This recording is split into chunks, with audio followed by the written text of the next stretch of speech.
Thanks for staying with us. The Academic Staff Union of Polytechnics, ASUP, and Colleges of Education and Academic Staff Union, COEA ASU, have been on strike since September and December 2013, respectively. The unions have said there is no going back on this and will continue with the strike until all the issues tabled before the government are satisfactorily addressed. Joining us to discuss the issue of the ongoing strike is the ASUP Chairman Yaba, Mr. Adeyemi Aromolaran. Thank you very Good much. morning, sir. Welcome to your view. It's my pleasure being here. To be a part of this discussion, please call 07080668014 or tweet to us at YourViewTVC. Uwa will be reading our tweets. So, welcome once again, sir. Thank you. This strike has been ongoing for so long. What's the situation right now? Why is there a loggerhead? The government seems to be at a fix. You know, they seem not to have a way forward because they've had discussions with you, and you guys they claim that you're going back on your agreement with them. What's the situation right now, sir? Yeah, thank you very much. The prolonged nature of the strike was at the initial reluctance of the government to act, to give attention, to grant audience to our clarion calls. But at a point, the National Assembly, let me put it that way, where the House of Representatives took the lead by opening up an avenue for discussion. And we give kudos to the House of Representatives, which was later followed up by the House of Senate. Okay. And at the moment, we are at the table discussing the issues. But I will not dodge the fact that it's quite unfortunate for the sector, education sector, not to have a substantive minister. It's one of the major crises bedevilling the sector, the education as a sector. Can you tell us exactly why you guys are on strike? Why is there an ASUP strike? Why are the colleges of education on strike? I will speak for ASUP. Okay. Are you getting it? It's just by sheer coincidence that the two unions are meeting in the corridor of negotiation. ASUP started the struggle dated back to April 2013, when the demands were, 13-point demands were presented to the government through the minister, the supervising minister, because we don't have a substantive minister. Yes, we have a supervisor who is more of interested in his own political interest back in Rivers State than giving attention to the education as deserved. So the points that were presented were 13. I'll quickly go through a number of them. Number one, we demands for the establishment of National Polytechnic Commission. The resultant effect of non-having the Polytechnic Commission is that the polytechnic education is not being given due deserved attention. And if you look back for years in the country, the polytechnics have not been doing well. True. They have not been able to meet up with the mandates for which it was set up. And this is not because they are not performing, but because they are not being properly supervised. And all other fears, we have Niger Data Commission, National University Commission, College of Education has commission, SUBEB has commission, every commission, Riverine Education Commission, Nomadic Education has commission. Polytechnic that's supposed to midwife the economic growth, that's supposed to anchor the technological development of the nation, that's supposed to really position Nigeria. If you see the history of China today, it's as a result of their sudden emergence from technology. So, and this is the bedrock of polytechnic activities. So we now felt, look, Nigeria polytechnic education has not been doing fine for years, for decades. And then the government is not doing anything to address it. So we felt, look, the commission that is supposed to supervise the activities is not there, is not in place. We have been negotiating this for more than a decade. We now decided this is high time we take the bull by the horn. So that is number one on a priority list. Then the act that is even established the polytechnic. It was long time ago the act was put in place, more than 3 decades. So we are now saying, look, I mean, developments have passed. Yeah, there is 30 need years. for you to review these acts. So we now presented issues. We have been on it for more than 2 decades too also. We said, look into these acts. With this, you can be able to reposition polytechnic. Okay, sir, why is there a stalemate right now? Because You see- the supervising minister of education has said that they've had series of meetings with you. He went back to the salaries commission. They refused your proposal. You have also refused even what they proposed to you. Oh, look, I'm coming to that. You see, the issue of salary does not come in. You say I've brought out 2 fundamentals. The commission, the acts. Then we said, look, the discrimination against polytechnic graduates is a fundamental issue. Our university is given preferential treatment. Exactly. If you want to promote polytechnic education, technology education, don't discriminate. Yes. Polytechnic education, we copied it from Great Britain. Today, the polytechnics in Great Britain are awarding degrees. South Africa came after. You know, South Africa also from British origin nation. They have transformed their polytechnics into universities. It is only Nigerian government that have forgotten what they don't know what they should do with the polytechnic education, and they have abandoned it. So polytechnic education has been seen as a place for the lower level of tertiary training. So we said, look, let us train it. Now, part of our demands, we have salary denial for our junior colleagues for over years, about 5-6 years. Wow. Their salary were not being paid fully. When there was introduction of, that was in 2007, I'm talking about when they commenced the introduction of consolidated salary scale. So they had portion of their salary that were not fully paid. Why? We now said because of the new structure, they're supposed to left out some. So pay these people the balance of their salary. So now when we brought all these issues before the government, rather than looking at the prominent issues, they now brought about that Conti's issue up, using it as a means of blackmailing the union. Now, speaking of the Contis 15, I would really like you to touch up on that. That's what I'm saying. You see, today we don't talk of allowances. Our allowances have been streamlined and all encompassed together into our basic salary. So that is consolidation of this salary, consolidation salary structure. I have a different question. Before you take your question, let's quickly go on a break. All right. Please stay with us. We'll be right back.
Thank you for staying with us. We're still discussing academic staff union of polytechnics and colleges of education who have been on strike for several months. And what is the solution? What's the way forward? What do you expect the government to do that they're not doing, that the Nigerian people can clamor on your behalf to say, you know what, the polytechnics should be at the forefront of university education. What is it that you want that they're not doing? Yes, you see, we have outlined our demands to a point. What we are saying is, look, government, let us sit at the table. They refuse to come to the table with you? Exactly. Rather than coming to sit at the table to discuss how to look into these subjects, they are bringing up the issue of money to blackmail us. Sorry, my question is for the discrimination between polytechnics and university. Don't you think, because I know that a lot of polytechnics, the requirements as compared to that of the universities, the requirements are a bit lower. Don't you think that is... with that. Okay, so maybe you should explain it, because that's what we feel. Okay. Because many people that we see that don't make their JAM cutoff and all that, automatically they are programmed that I'm going to the university, I mean to the polytechnics. So please clarify that, because I feel that maybe that is the major reason why there's a lot of discrimination. Okay, you see, let us get this misconception clarified. Two things. The entry requirements as regards CUSATs, points, is uniform. If you hear that a university is taking one sitting, it's just because of the patronage there. If there aren't enough patronage, they wouldn't streamline theirs. Okay, all have the same. Let's take a phone call. Olamileko has called in from Abule Egba. Good morning. Thank you for joining us. Oh, sorry. Continue. So, you see, all polytechnic universities, we have the same admission requirement for WAEC.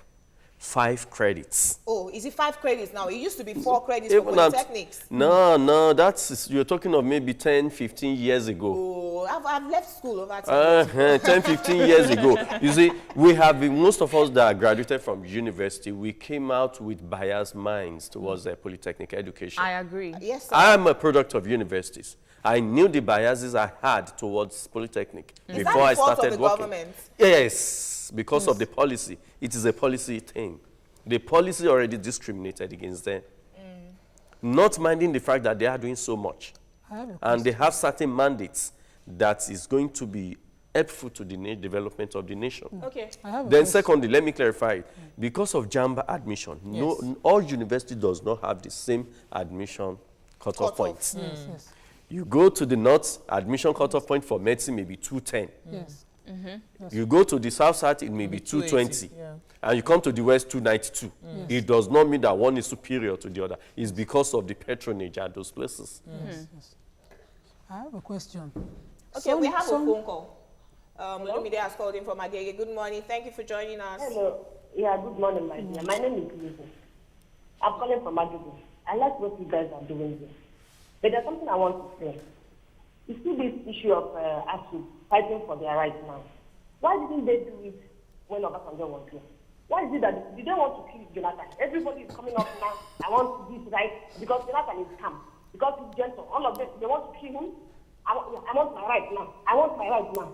But why are they doing that? I don't like it. I feel bad when I see something like that. Listen, what that man is saying there. When I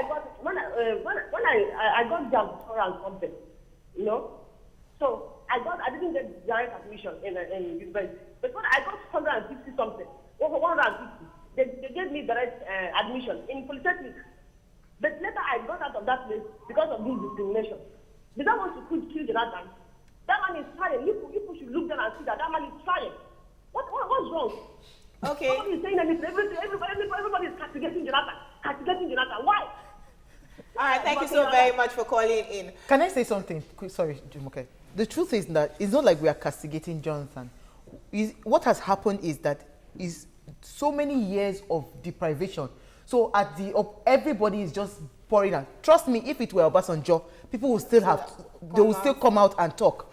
It is not easy for you to keep somebody down for a very long time. I also think that the issue of corruption, when you see that somebody is spending 10 billion on maintaining one aircraft, then and nobody is doing anything so about you will it. now say that if they say that we don't have money, how come somebody is using this amount of money? Because I agree with her to some extent that if Nigeria is not as rich as we think that she is, everybody needs to find ways of internally generating income. Yes, for instance, Lagos State now, when we weren't getting money during the Obasanjo government, the state decided to go on, how do we generate funds to? So why can't the polytechnics and the universities not? When I was in Unilag, they said my then Vice Chancellor had commercialized the school. But guess what? The lecturers were getting paid on time. He wasn't waiting for the federal government. He commercialized the school, really, but he was paying salaries. So why can't polytechnics and other institutions start to generate income from within themselves?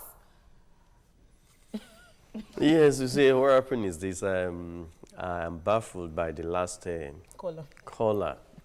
She said she applied to the Polytechnic, and at the point she ran away because of the discrimination. But it's quite unfortunate. I'm happy she realizes the fact that there is discrimination against Polytechnic, and she ought to join us too, rather than politicizing your agitation. Exactly, rather than. And we are not fighting for our rights.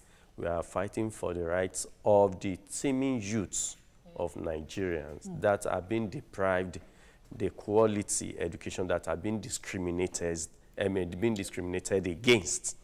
And we are fighting for the development of a sector that will rather assist the nation to develop our economy. Well, in addition, sorry, Nima, in addition to that, I just want to quickly point out this notion I have, because I went to the university as well, and I do agree that at some point before now I used to have that mindset about polytechnic people being less than university graduates, because look at it from the angle that most times when you go to this polytechnics, you find your student, you see the university students all tushed up and looking gang, permit me to use the word, and then you see a polytechnic person and they're wearing slippers to school and probably looking a little beautiful. tougher. Let me take you on that. Let me take you on that. Okay. If you have watched most of my comments in the media, I said, look, Polytechnic today is for the masses. The university is for the elites. And who are the elites? The people who are mighty. The masses are those who are calling on God, save our soul, save our soul. That is exactly the picture of what we have in the Polytechnic. Okay. The children of the poor people are there. Okay. Let me quickly ask this question. We have to round off, actually. I was going to say that police are attacking the students who are protesting. Is there any way that you guys are protecting them? Yes, you see, they are making their contribution. We didn't send them to the streets. Oh, okay. We have a means of addressing the issue. Would you prefer that they were staying in school and allowing you to go on your agitation? No, that's not what I meant. They have their different ways of approaching it. It's only that we are having a government that is losing control, losing means of addressing situations. Okay, we'll take sweets. I thought Nima, okay. We've run out of time. Oladipo Abiodun says, ASUP and their students should make the matter an issue at the next election. This type of issue determines elections outcome in other climb. Olu Wadamilare says, Ministry of Education is not competent, taking education as a political affair, alas, there is God. Oh.